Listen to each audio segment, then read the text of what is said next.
Unit 5 marks the start of the second half of this MOOC, Technical Needs for Value-Based Care. In this lecture, we're going to discuss the number one need identified by providers and health plans alike, information infrastructure.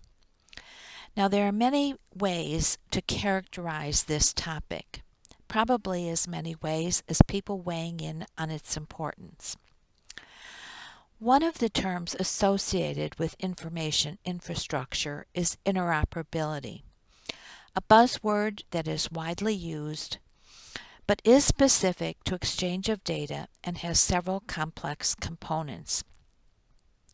So while we recognize its importance in this unit, we're actually going to devote all of the next unit, Unit 6, to interoperability and analytics that can be performed effectively for value-based care only with improved data sharing and the underlying infrastructure requirements.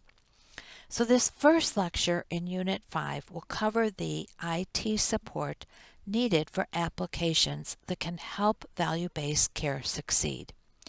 We will consider improvements needed in electronic health records for use within physician office and hospital settings, in better support for electronic clinical quality measurement, and in other settings of care and services impacting value-based care. We will also look at other forms of health IT needed for value-based care, including the Internet of Things, or Internet of Medical Things, actually, to support value-based care. These will first focus on clinical and care coordination applications such as telehealth, virtual care, patient-facing IT, and others, and then on supporting the information technology infrastructure in general, such as end-to-end monitoring, etc. We will also look a bit at new thoughts and challenges in privacy and security, as value-based care increasingly requires data sharing across the continuum of care and with other potentially non-covered entities under HIPAA. The second lecture in Unit 5 addresses data and information governance and data stewardship. Knowing what you want to do with good data, what data you want to share, and where data have been are essential precursors to effective interoperability, which again, we won't discuss until Unit 6. We've observed in previous units that EHRs have not kept pace with technology in general, and many physicians especially have been very unhappy with their lack of usability in general and with many other aspects of the EHR technology. The list presented on this slide was compiled from current literature and interviews with physicians, and while long, it probably doesn't even cover every complaint physicians have. These are arranged in the sequence in which complaints have been expressed over time. Early issues were lack of usability, not being intuitive, that is, they're difficult to learn, not fitting existing workflows, taking too much time to use, negatively impacting the provider-patient relationship, too many clicks, that is, too much structured data, and the resultant lists of data collected rather than a narrative that tells the patient's story, and alert fatigue. Although some of these remain on physicians' lists, some have eased up a bit, especially as physicians either stuck with their system to continue earning the meaningful use incentives, in which case they may have learned the system better over time. In fact, some of the very things they complain about are actually part of the intended improvement process, but often were not well designed. Changes to workflows were actually needed, but came as a surprise. Structured data is required for processing decision support and clinical quality measures, but the output has not been ideal for subsequent reading.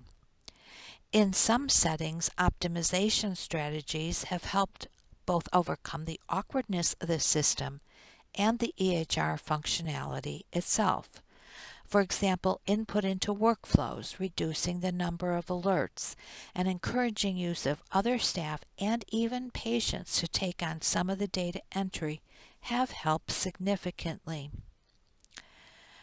Sadly, some physicians just gave up using the EHR at the point of care, defeating their intended purpose, or even gave up using them entirely. Some physicians have replaced their first EHR with one or more systems over time. In some cases, there have been some improvements, but not the sweeping changes hoped for. The next two issues are interesting. Many early EHRs did enable cut and paste, but because of abuse that led to poor and erroneous documentation, it was turned off where feasible, or policy did not allow its use. The Joint Commission and others are concerned with fraud and abuse or malpractice issues that frequently arise out of this practice. Still, easier methods to document narrative notes or better ways to derive narrative from structured data entry need to be found. That EHRs are not customizable is not totally true either. Customization can mean at the user interface level or at the underlying application level. Due to concerns that existing workflows derived from paper practices needed to be improved upon, customization at the application level was often denied, though feasible, certainly though requiring IT staff or vendor support, and often at a pretty steep price. Availability of customization at the user interface level, however, depended largely on the vendor, has also improved overall, but probably still could be even better. The remaining issues on this list are those reported much more recently, certainly are very true, and reflect the fact that EHRs were developed for the time in which they were first deployed, which actually was quite a long time ago. But these issues will impact the current increase in quality measurement reporting and certainly value-based care. The fact that EHRs are not interoperable with reporting systems, have ineffective search tools or not even any search tools, do not connect with medical devices in general, do not collect social and behavioral factors for the most part, cannot collect patient outcomes directly from the patient, do not support exchange of information for care coordination, do not interface well with personal health records, and do not have ability to track, synthesize, and visualize information are all issues that must be addressed by EHR vendors to keep up with the times and to garner happy physicians. So I applaud the American Academy of Family Physicians for setting forth a vision for what they called principled redesign of health information technology. That while leaving the specifics to vendors and technicians, I believe is realistic and measurable. Their paper, published in the Annals of Family Medicine in May-June 2017, and while not explicitly discussing value-based care, certainly describes primary care as having a central role in making meaningful improvements in the health of individuals, communities, and populations, and in which health IT is a critical enabler of that work. AAFP also explicitly recognized that technology is not a fix for a broken healthcare system, and that technology is just one part of a multi-part, complex, and evolving health system. Solutions should emerge from this system and need to change at the same time. AAFP outlined a vision for 1 year from now. Data visualization, technologies for doctor-patient communication, integration of patient-generated health data, and quality data into EHR, technologies to support redesign and improvement of the health system are all things that American Academy of Family Physicians believes can be accomplished in the coming year. We are beginning to see significant work on data visualization, and not only are technologies improving for doctor-patient communication, doctor training and comfort in working with the EHR at the point of care is improving. Technologies to support redesign of the health system probably refers to those required for value-based care without the Academy getting mired down in payment and politics. For 3 years from now, AAFP was looking for widely available, actionable, accurate, and transparent health-related data, easy ways to natively support healthy behaviors, more efficient and reliable learning, integration of evidence-based medicine into workflow at the point of care, and personal health records for all.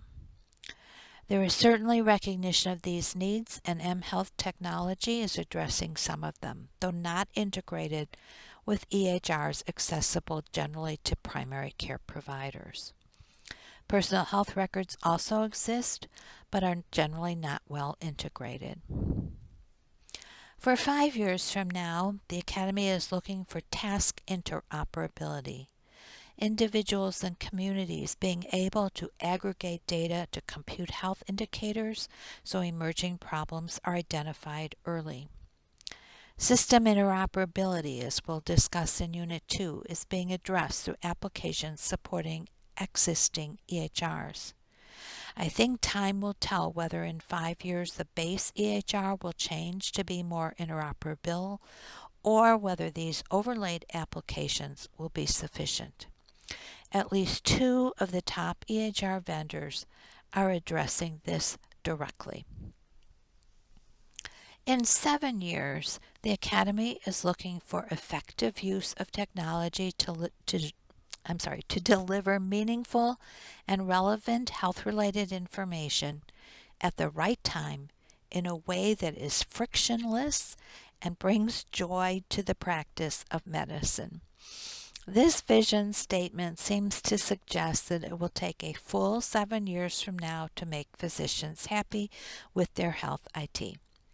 Today, we seem to be in the middle of a divide where older physicians are frustrated with adopting health IT in general, and young physicians want to adopt health IT but are frustrated that it does not work in the same way as the internet and newer forms of technology they're accustomed to. Bringing joy to the practice of medicine for both groups, however, I believe will be impacted by more than just health IT, including whether value-based care will be successful. We need to be mindful of the Academy's acknowledgement that health IT is not the sole determinant of improvement in healthcare. Lastly, 10 years from now, we're looking for full support for primary care physicians to be leaders, partners, and advocates for the health of all, technology allowing patients to be in control of their health. This vision also supports value-based care, but also seeks to place primary care in a more primary position, perhaps especially in compensation that is commensurate with results. Now, these are my words, not the Academy's words, but 10 years from now, primary care is going to become ever more important. And while further keeping out of the political fray, the Academy does not comment on meaningful use or its MIPS replacement, Advancing Care Information Reporting, which has made it somewhat easier for physicians to earn these incentives. Turning to hospitals, EHRs in all hospitals are improving, but could be better in usability, functionality, and data integration, with as many as 1/4 to 1/3 contemplating a vendor change. Yet there still seems to be a better track record for positive results than in many physician practices. Many hospitals face issues surrounding usability, functionality, and data integration, as do physicians, but hospital issues are more focused on receiving data from clinical systems within the hospital, not from the same vendor as the EHR, including some revenue cycle management components, and from medical devices. Sending data to specialized tools such as pre-rounding tools, and sharing data between EHRs and other providers, such as physicians and long-term and post-acute care facilities. Health information exchange services, public health, quality measures, reporting systems, and patients. Community hospitals are struggling more than large systems, and many of these report they are unhappy with their current EHR and may make a vendor change. Many hospitals are not interoperable with their physicians' EHRs, and many physicians with less sophisticated EHRs are not able to integrate their billing system with their EHR, let alone a revenue cycle management system if they even exist in those facilities. Despite issues, hospitals are using an EHR from a small pool of vendors and have a generally better track record in EHR adoption than in physician practices. I would point out, however, that there are also many fewer studies of physician outcomes resulting from EHRs, either in their practices or in the hospital. In speaking with physicians, most can point to some anecdotal evidence of success, but concerns significantly overshadow these. In hospitals, nurse use of EHRs at the bedside is the most common form of study, such as one that found that workflow tools promote decision-making at point of care that improve quality with no negative impact on direct cost. Total falls, catheter-associated urinary tract infections, and central line-associated bloodstream infection rates were positively impacted by the EHR as measured by cost of nursing hours. Hospital-acquired pressure ulcer and ventilator-associated pneumonia were negatively impacted during implementation, but afterward had a significant positive rate reduction that surpassed the pre-implementation period. Nurse turnover increased significantly during implementation and failed to return to baseline. In other hospital studies, EHRs had little effect on 30-day hospital readmission, mortality rates, and adverse safety events as measured by nurse costing structures. Yet still many nurses are unhappy with complicated interfaces and glitches in workflows. Successful implementations seem to be heavily influenced by organizational culture, leadership planning and communications, feedback to users, and EHR assessments and optimization steps sometime following the implementation and early adoption period in order to sustain adoption and improve clinical productivity and efficiency. This latter is especially important as it can take time for users to adjust to nuances of new workflows and new data entry and data use techniques. There can be functionality that was missed or misunderstood during the initial implementation. Even just recognizing that while technology can do amazing things, it is just a tool that must be learned like every other tool. In fact, they say it is more difficult to learn to fully use a stethoscope than it is an EHR.